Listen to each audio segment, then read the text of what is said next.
welcome to Ecoholics. I have a very interesting term today for you, which is autarky. Autarky is an international economics term and is used in international economics, international trade and various theories to understand the basis or the foundation of international economics.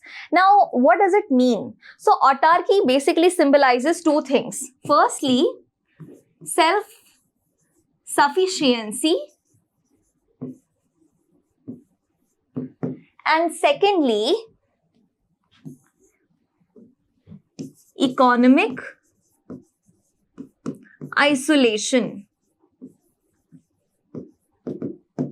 So here, a country or a state would think that autarky will be, if autarky is emphasized, then what would happen?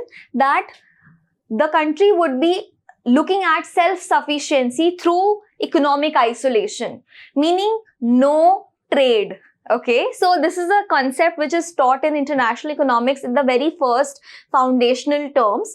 And the reason is simple: to understand that through globalization and through international trade, things are possible.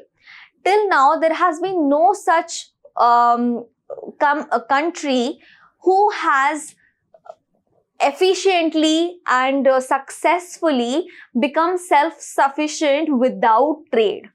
Because it is beyond capacity for a country to provide all the goods and services that an economy would want or require. Without trade is not possible.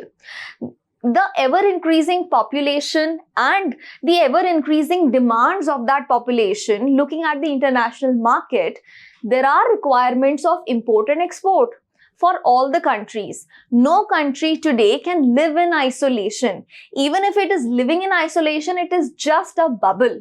Because ultimately, trade not just means trading goods and services with money, but it also means that you are bringing some goods and services in the economy to facilitate the required demand, and you are letting some goods and services out of the economy so that some other demand is being served.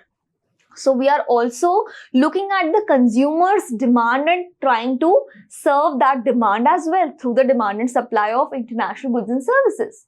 So which is why the term autarky over here is very important to understand, not just from the perspective of terminology, but also from the perspective of how we perceive trade. Self-sufficiency in the context should mean that a country is self-sufficient to produce everything that the country desires and the economic, the people desire basically. Whatever the people demand, the country is able to be self-sufficient to produce everything without trade. This becomes an impossible curve. Okay. Also, if we talk about autarky as a principle, we always say that every foundational theory starts with autarky, means that starts with no trade. And then when we proceed with trade, we try to understand the different factors associated to trade, the various variables associated to trade. And that's why as a terminology, autarky is important. Okay. So, there are many theories, multiple terms, but the essence of each theory comes from a place where we say that when there will be no trade with each other, where is there a solution to self-sufficiency? Well, I think there is not. Self-sufficiency can happen with additional trading. That does not mean that the country is relying or dependent upon some other country. Okay, so if a country is trying to be self-sufficient, no trade doesn't really hit. And the reason is simple, that the country should not think that they are depending upon some other country for some goods and services.